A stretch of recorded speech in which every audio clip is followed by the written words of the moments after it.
Saturday, Busted Pencils, fully leaded education talk. Educated educators talking education.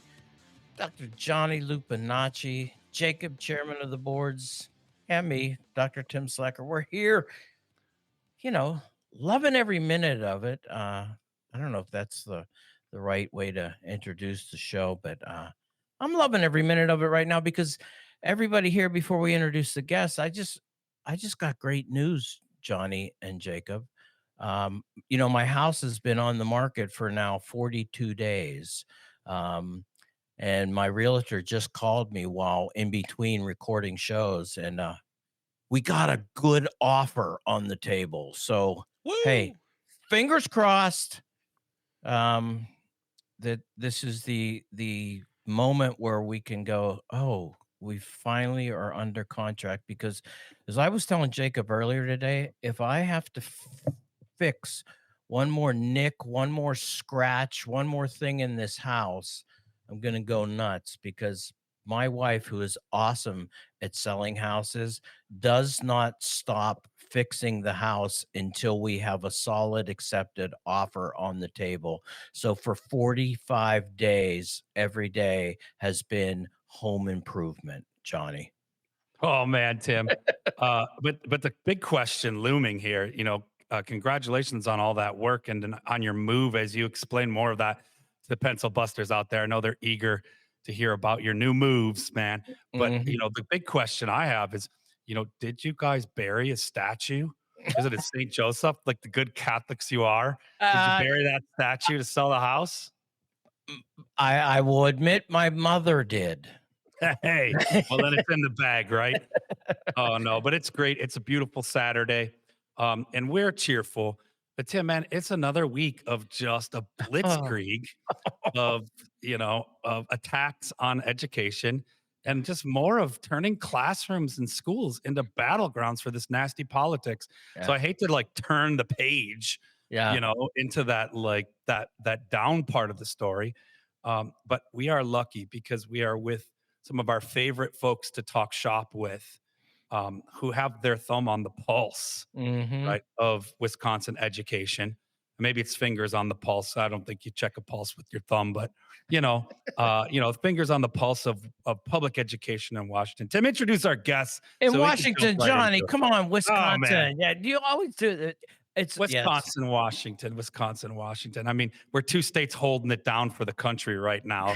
I'll say, legislatively, we're defenders of public education. So, no, we're talking Wisconsin public ed today.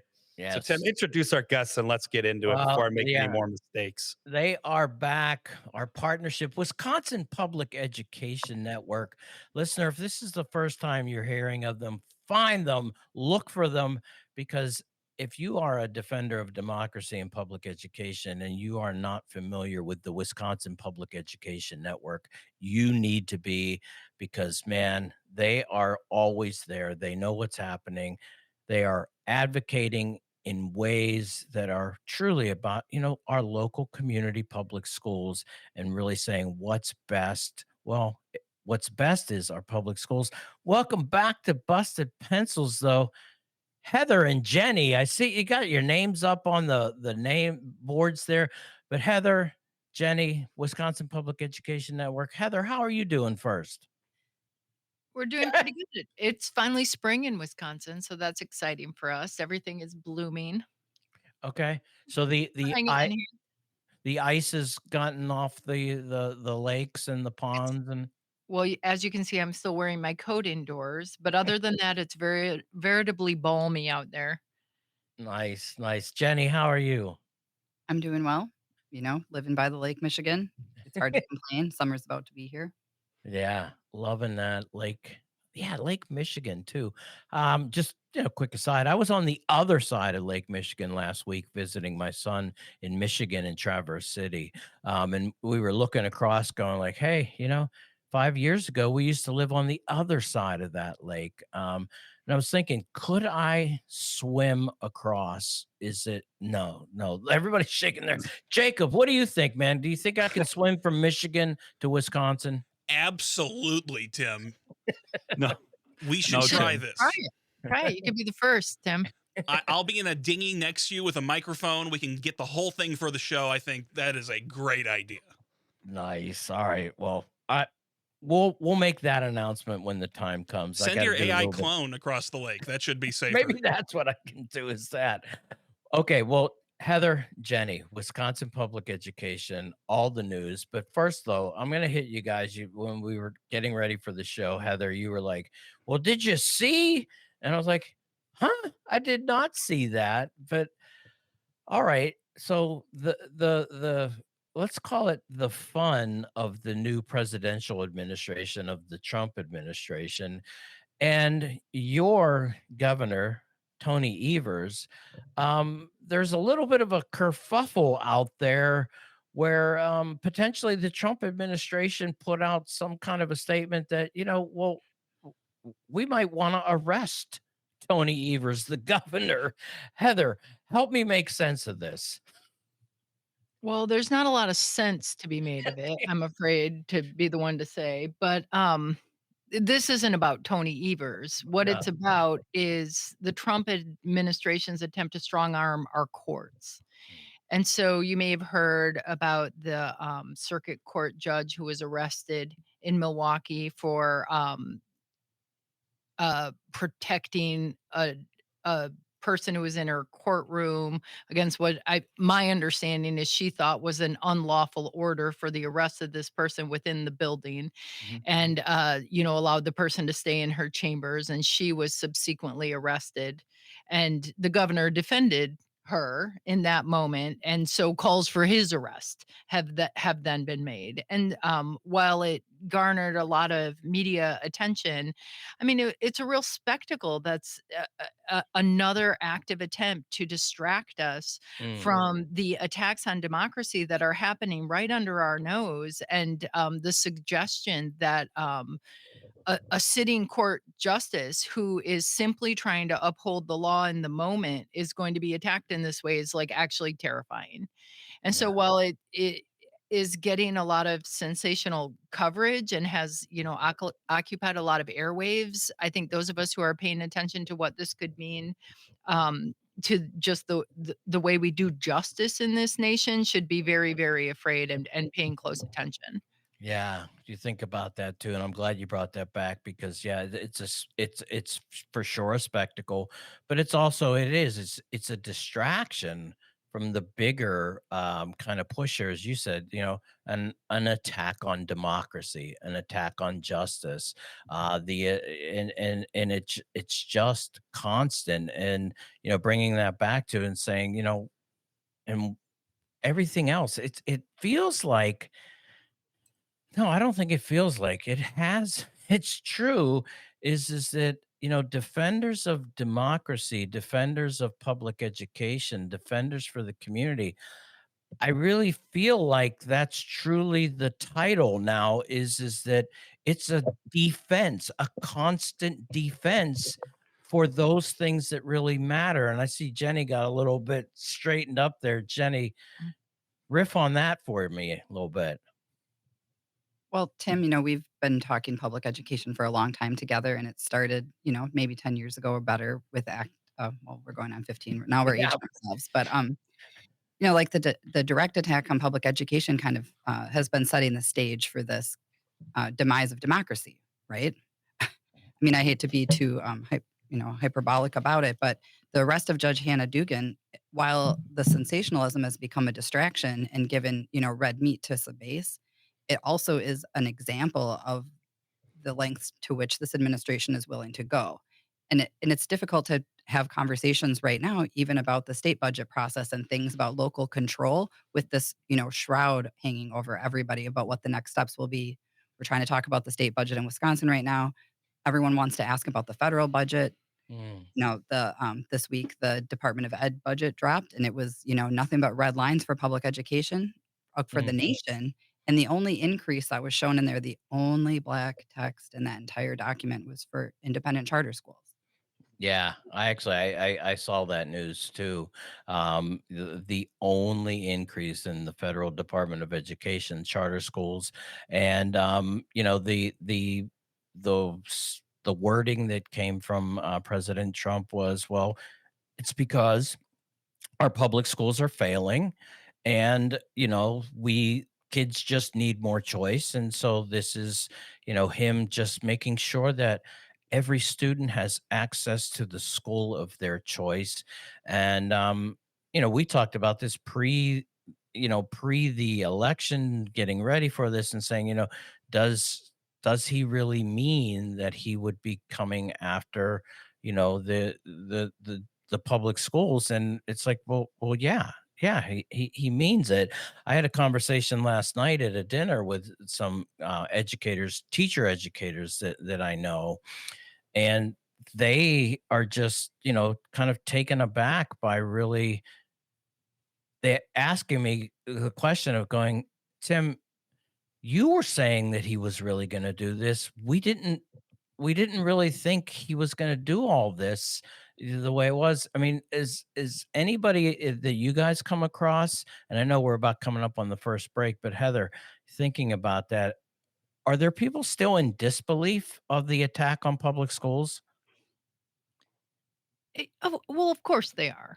I mean, people love their public schools, and people who haven't really been paying attention or who thought all the hype around Project 2025, for instance, was just a bunch of political melodrama, really didn't think some of this stuff was going to happen. And as the writing reveals itself on the wall, it is sometimes even hard for me to believe, who knew it was coming, what they'll dare say in these moments. But what gives me a little bit of hope or heart in this time is how forcefully our elected officials here in state are responding. Seeing Governor Evers stand up to that kind of unlawful bullying, I think gives me great hope. Seeing our state superintendent of public instruction say, no, absolutely not. Wisconsin will not comply with unlawful orders to abolish our commitment to protecting students' rights. I mean, these are some bright lights in a dark time. Man, let's get to some bright lights when we get back. Wisconsin Public Education Network is here, rocking the house. More when we get back.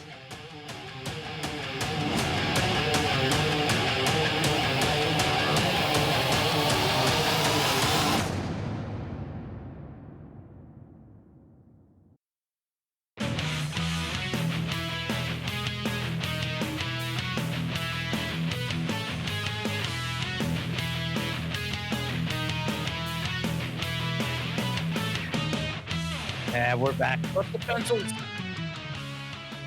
Is that Johnny Lupinacci on the guitar? I don't know, but it's definitely not me, Dr. Tim Slecker. Maybe it's Jakob, chairman of the boards.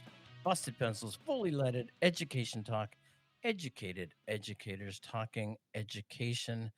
We've got Heather and Jenny from Wisconsin Public Education Network letting us, kind of figure out what's happening in Wisconsin. In fact, you were talking about the bright lights that you actually have in Wisconsin. I was just thinking about this though. So, really digging in, Heather and Jenny, from the public education front. I mean, what's WPEN? What are you guys working on? What are you hearing?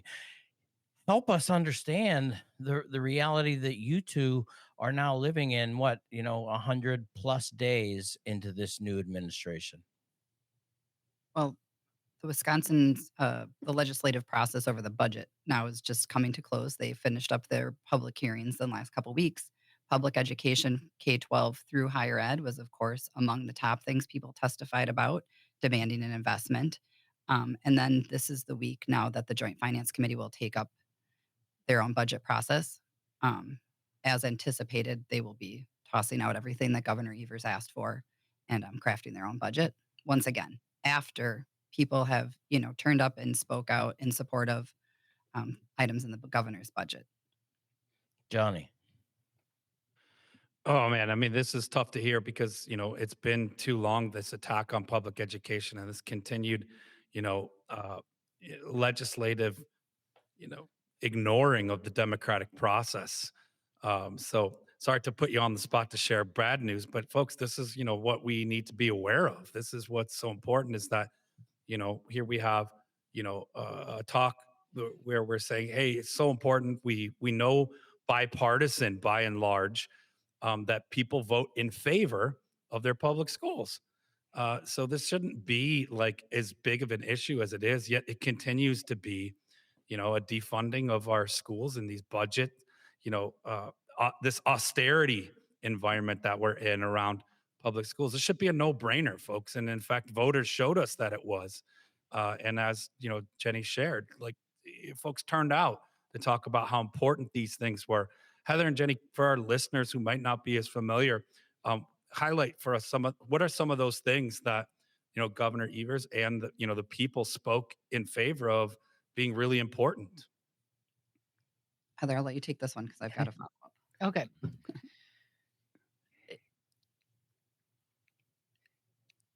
This was an astonishing budget cycle for us because we saw something that we hadn't really seen before. I mean, we saw public education supporters coming out in droves like they always do. And once again, in our tracking of that testimony, and we tracked every bit of it, over 900 people testified. We saw what they said. Yeah, sent you that graphic. We made a pie chart so we can keep them honest and make sure that the budget they pass aligns with what people wanted. Um, showed that support for public schools, support for childcare, support for higher ed, these things combined made up full 30% of all the testimony they heard. A third, a third of the testimony was about doing what's right by our kids. The next biggest category was healthcare, Mhm. right? Two things that our joint finance committee has said is going to be on the chopping block tomorrow. But the astonishing thing for us listening this year was just the uniformity of concern around a couple of very specific asks. Usually, you hear people's education concerns, they're all over the board. There are a lot of things to be concerned about. There are a lot of unique needs in districts and for kids. But this year, the number one concern by far was, one, give the schools spendable new aid. We haven't had a budget that's kept pace with inflation in 16 years in Wisconsin. And Mhm. during that period, as you know, Tim, we also saw the biggest cut to public education that any state has ever seen at once in one swoop. And we not only have not recovered from that, but we've continued to get worse. So closing that gap, that's number one. And then number two was special education funding. I don't know if you knew this, but for among states that reimburse as a percentage, Wisconsin has the lowest reimbursement rate of all the states, 29%.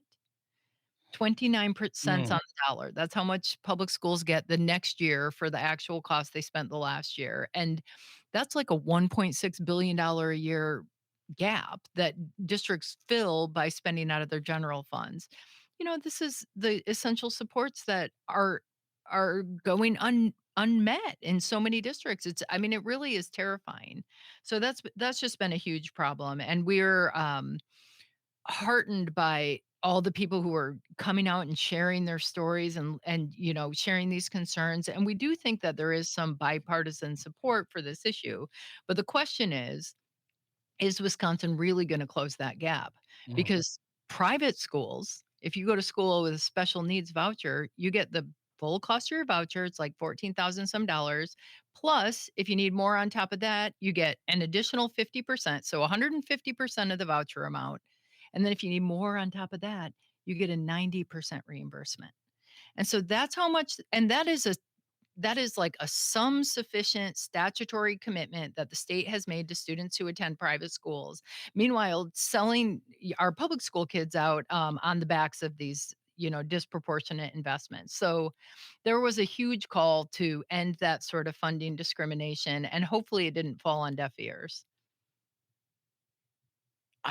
Just hearing that one, and I know Jenny, you want to follow up on this, but I'm just thinking about the way you just pointed that out. I mean, we talk about private school choice and how that undermines public education, but laying out that really specific detail, I think Heather and Jenny, is one of the ways that maybe I hate to hear it the way you explained it, but it comes across so unfair when you hear about that. So, I'm a student and I'm a parent, and we decide to put our child in private schools. We take the choice money allocated by the state, and then you're saying if there are special education needs, they get funded above the local public schools' ability to take care of that special education.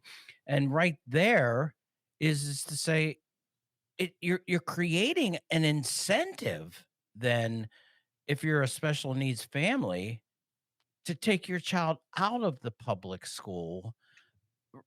Am I understanding that right, Jenny? I mean, I know we're about 2 minutes before this break, but am I understanding that right? Yes, and it gets even more insane, doctors, because that private school is not mandated to provide the services. Right. The local education entity is. So even if you take the voucher and even if you get the special education reimbursement, that school is not required to provide the services. The local school district needs to send a speech pathologist, an OT, a sped teacher, and provide the services. You read my mind because I was going to ask and point out that and those private schools are not required to offer those services and they can deny them. Oh man, lot going on. It's Busted Pencils. Yeah, fully leaded education talk. Wisconsin Public Education Network in the house, Heather and Jenny. A lot more though to talk about. What's happening public education. Make sure you're following Wisconsin Public Education Network. We got more questions for Heather and Jenny when we get back.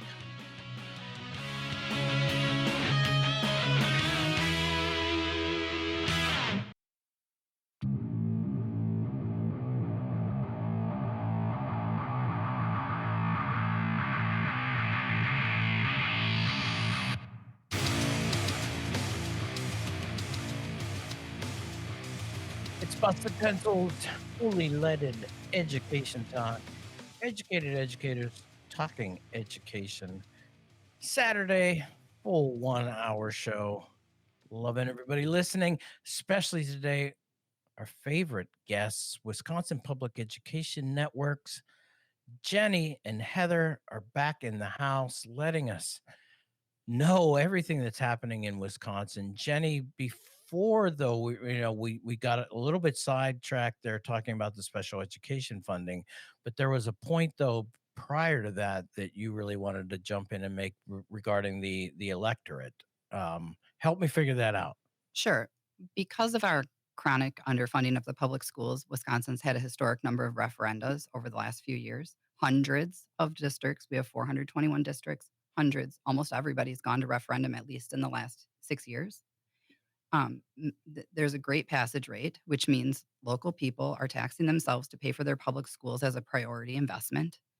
And when we got our new maps last year, electoral maps, we elected a historic number of seats shifted back for the Dems. While it's still a minority party, public education advocates, there's a slimmer margin of difference, right? But what the State House is doing now, because the majority party picks who goes on what committees and how the power is sort of distributed, they still hold the majority of seats in these committees, such as joint finance or education, and they're holding less full body interactions.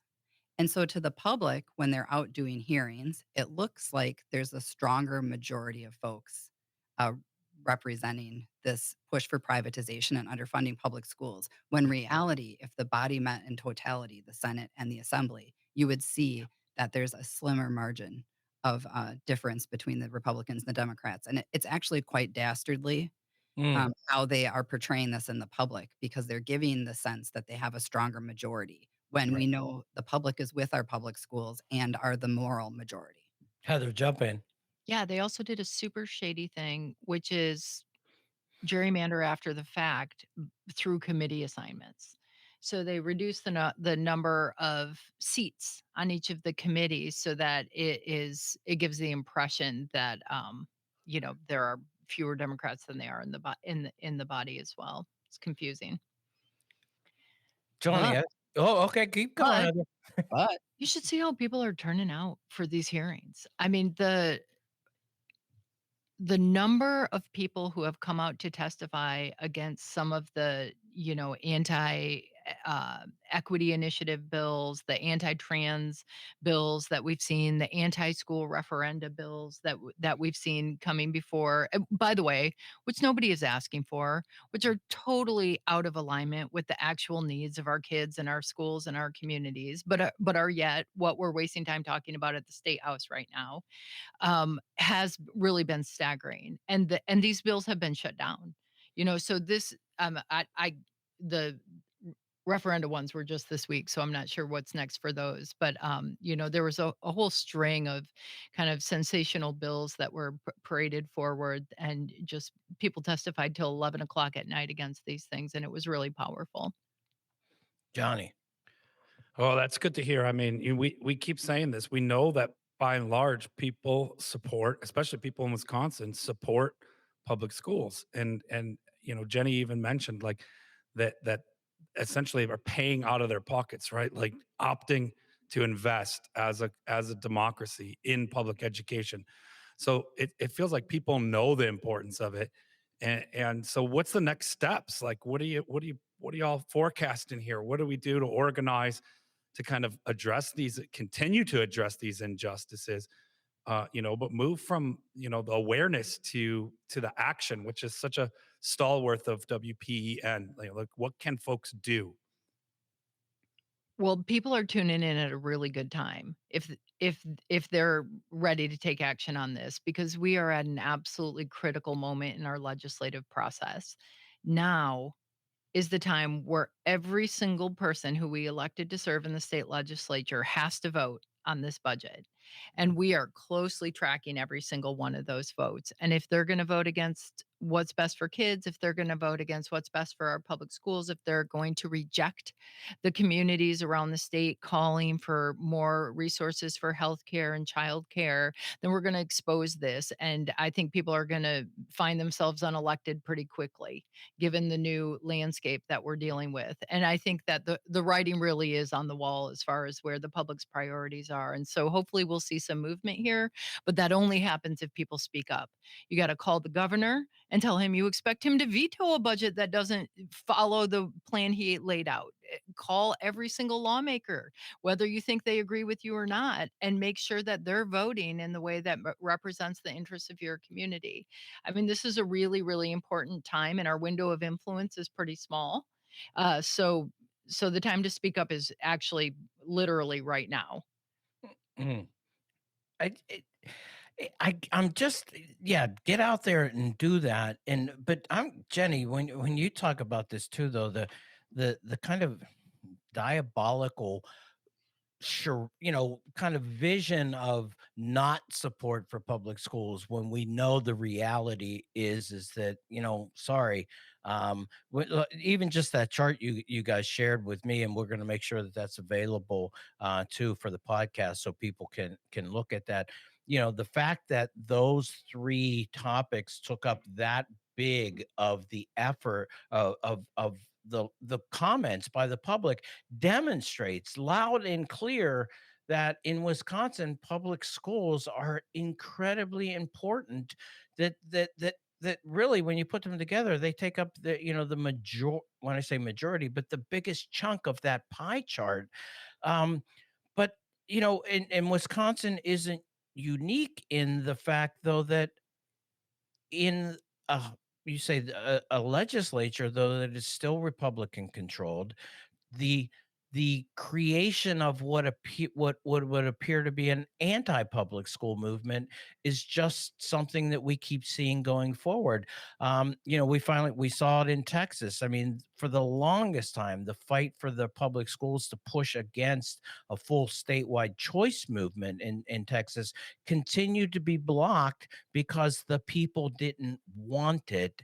And the only way that Governor Abbott could get his wishes was to get his own Republicans, who were the ones saying we love our public schools, get them kicked out and have them replaced by new Republicans that were going to show that they support choice, which is a manufactured movement of support for choice, not a reality, because the reality is that public schools are the favored position. And you know, to think about that, and you listener out there that's hearing this conversation, you are a public school supporter, and maybe you haven't come out, maybe you haven't had that time. This is why it's so important, is to have this groundswell, so that people can't be, when they look at Wisconsin, when they look at your state, when they look at your area and say, well, there wasn't a whole lot of support for public schools. No, no, we need you out there so that we can go up against an attempt to really delegitimize the support that our local public schools have. Jenny, I mean, that's what you were getting at, right? Yeah, that's what I was getting at. I mean, I guess I'll say, when we at the top of the show, you mentioned people getting engaged in it and now they're paying attention, and to the current federal situation. And I would still stipulate that the vast majority of people are not paying attention, right? You can go about your day-to-day life right now and sort of deal with a few bucks on a tariff and not really think about what's happening at the federal government. What I will say is that their overreaches have helped us in some of our arguments in the state, because we spend a lot of time talking about things that people will say, that's not possible. That can't be true. Like everything they've done for the last 20 years to public schools. So now that they're seeing it on the nightly news, this overstretch, it makes what we've been um, trying to rally people around seem more believable, right? Like there really is this national movement to privatize schools. And like, look how hard they're going to push for it in Arizona or Texas and Florida. If there isn't a disaster in order to capitalize on and privatize schools like post Katrina, they'll manufacture one, right? In Michigan, it was the lead in the water. It's like any opportunity to point at public schools as a failure is what they're going to seize on. And what we know when we talk to our neighbors is that they don't think they're failing. And we're definitely, I say this every time, we're not apologists for the things that our public schools aren't getting right, but we are there to advocate for them to be the best that they can be, and we need them to exist in order for those spaces to exist. Well, we need their existence. And Johnny, you think about this, we come back to this. It's like the assault on public schools is really that assault on, your local ability to participate in democracy, which is really what we're kind of coming back to, and saying that, you know, the strength of our local democracies, our state democracies, our national democracies are really connected to how strong the public schools are in those areas, because they have they have the ability, and not even the ability, but they're required to teach what it means to live in a democracy, and what it means to be an engaged civic action citizen. People are like, oh, we don't want activists. I didn't say activists. I said just to be a participant in civic activity. That's our public schools. And I can remember when I first met Diane Ravage over 15 years ago, and she put out there and saying, like, if anybody doesn't realize that at the core of the attacks on public schools is the realization that that's how you tamp down democracy. And she really put that out there as saying, like, this has nothing to do with all of the test score failures and all of the things Jenny was saying. Whatever you want to bring it up as, the blame of public schools. The reality is that if you defund, attack, delegitimize public schools, you can then subvert democracy. And I just remember that conversation, from Diane Ravage. Just thinking about this, Heather, what should we, what do we expect the Republicans to do next? Well, we've got our eyes on all the ways that they've been kind of trying to undermine democratic processes at the state level, at the federal level, at the local level. And the idea that we've been hearing most that's been brewing at the Capitol is a policy that they failed to get through in the past legislative session that would fund the voucher programs entirely through the state general purpose revenue rather than kind of siphoning it through the public schools like they do now, which granted is terrible, but at least it has a mechanism of transparency and accountability. And so, kind of divorcing that program from the only democratic measure of control that we have right now would be like Arizona, Texas, Florida level catastrophic for Wisconsin. And Mm. so they're looking at these states that kind of wholesale shove their programs through really fast and saying, we should have done that here. And they see this as kind of a backdoor way to get that sort of, you know, total cash cow expansion they've always wanted. And we're hearing that Republicans are lobbying very hard behind closed doors to kind of give any increase to public education in exchange for this. And I've been saying there's no bag of beans magic enough to make that trade worth it. Mhm. Right? That would be the death of public schools in this state, which, as we know, is what they actually want. Ah, so much. 1 minute. Oh my goodness. It has gone so fast. Hey, everybody, make sure you are following Wisconsin Public Education Network. We'll have a link to their website in the show description, all the podcasts. We'll have that pie chart. And again, if you are, and we know you are because you're listening, supporter of public education, get out there, testify, write a letter, put it out there because, defending your local public school, that's not being an activist, that's being a citizen. And that's what we do here. Busted Pencils, Tim, Johnny, and Jacob, chairman of the board. We'll be breaking it down when we get back.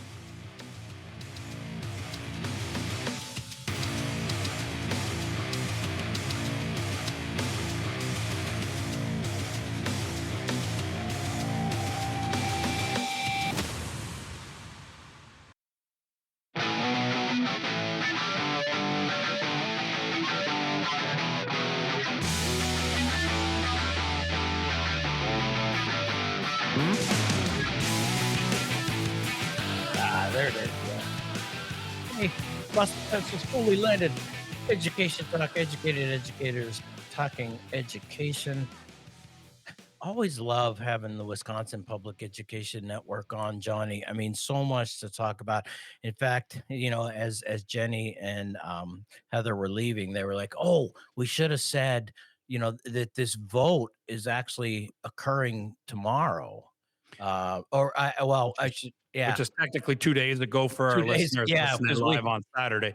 But yeah, it's happening now, and so you can expect we'll get Heather and Jenny back on to sort of digest the yeah. cuts that are sadly likely to come and see how, or maybe major supports. Let's Well, maybe be optimistic about it. optimistic and then also realizing that Governor Evers, will hopefully use that power of the veto where Hey, it needs to be there. I got a question though for Jacob, chairman of the boards there. So bringing you on here, did you even, you're in Wisconsin. Did you know there was a Wisconsin Public Education Network out there? Tim, I had no idea until I discovered an amazing podcast called Busted Pencils, where I got exposed to a lot of fully leaded education talk from educated educators talking education. And Tim, that changed my perspective on things. So I have now been acquainted with it. So what do you think of the information coming out from Heather and Jenny, Jacob? I'm always interested to hear about the inside baseball going on in Madison. I'm a small time farmer, Tim, so I don't know what they do in Madison, but the Republicans there always working on their schemes. And I was not surprised in the least to hear that there's some shenanigans going on. Yeah, shenanigans. truly shenanigans. Johnny, I love and Jenny's always one to let us know about the shenanigans too. Yeah, I love it because I said it before, and I probably butchered the quote. I'll try and get it better this time. They have their finger on the pulse of Wisconsin public education, and that's important because it's frontline stuff, right? And that's what it is. Timmy said, like, hey, you don't need to be an activist to speak out. And I would say, like, you don't need to be an activist of extreme politics or one-sided politics, but you're a defender of democracy Right. when you speak truth to power, and that power being, the defunding of our public schools. And we're going to get in the the description of the podcast. So if you're listening to this as a broadcast, give it a little bit of time, and then go on the Civic Media website and you can get a look at that pie chart, or you can go to WPEN.org, Wisconsin Public Education Network.org, right? And you can see this infograph they have, Tim. And, looking at that infograph, that pie chart where they, really visually show the support that Mhm. people are, bringing to testify, to urge legislation, to do their democratic civic duty, which, we said isn't activism, it's citizenship, but, it's defenders of democracy. That's us. We have a listener, LA Tom, who always, Yeah. calls in and says, we the people are the government, right? Yeah. And that is still true, Yeah. although it doesn't feel like it. And, Jenny said today on the show, by and large, vast majority of folks can go throughout their day and maybe be impacted by increases from tariffs, and they can sort of ride this out. Meanwhile, we are gutting democracy. Not we, Tim, you and I, or Jenny, or Heather, or certainly not Jacob and his small time farm in there as Definitely chairman not of the me. board. But in large, like if we are complacent with the usurping of our democracy, then we are guilty. And so as democratic citizens, it's our duty. And back to that infograph, Tim, one of the things we've talked about on here, we've had AFT President Randy Weingarten on talking about, teaching, but also the organizing that and the growth for, labor in the care profession in this country. We are at the largest level of support since the heyday, since the 60s, right? For, union support. But the AFT, why I bring them up is they're, the I think second largest labor organization for nurses. And Right. looking at the public education network, Tim, we've been saying it. There are many important facets of democracy, but there are two that I'd like to really bring together and highlight. And I see it in this graph out of the concern for people in Wisconsin coming to testify, is that public education and healthcare, Right. right? Our medical system, our healthcare are almost a majority of those testimonies concerns, Right. right? And that maps, that tracks. Right now, here we say two of the important bedrocks of democracy are health and and what we know upstairs. And I'm pointing on the YouTube folks to my brain, like our bodies and our minds in a democracy are two of the most important things that we have in our community. So the strength of our community in health and in knowledge are so important, right? And that's what the people in Wisconsin, showing up to these budget hearings to say, hey, please remember, these are two very, very important things to the tax-paying citizens of this state. So I like seeing that. Again, I'm referencing that pie chart that we'll make sure you have access to, or just go to WPEN.org. That's the Wisconsin Public Education Network. Like I said, Jenny and Heather, two very informed, active citizens Mhm. who I mean, they say it well. I mean, Tim, they say it well. It says nonpartisan. This It's isn't about, we know that local districts across the state, whether they've been categorized as red or blue, have voted in strong favor of public schools. So right. our legislation should be representing that differently. So listeners, if you can, man, do what they asked us to and Right. give your legislator a call. Give these decision makers your peace of mind. Say, hey, we support our public schools, and we expect that the budget should also. Yeah, and remember, that's not being an activist, that's being a citizen, and being a citizen is nonpartisan.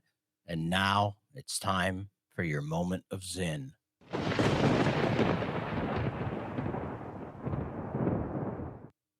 History can untie our minds, our bodies, our disposition to move, to engage life rather than contemplating it as an outsider.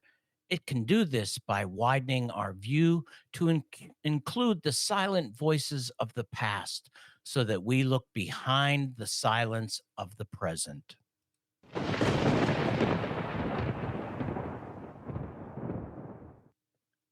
Big thank yous to our listeners today for joining us at the Busted Pencils broadcast with special guests from the Wisconsin Public Education Network, Heather and Jenny. And if you want to grab more Busted Pencils podcasts, just go to Apple, Spotify, or you can always get at us at civicmedia.com. Or that's right, visit us at our website, bustedpencils.com. Thanks for listening today, and keep busted pencils.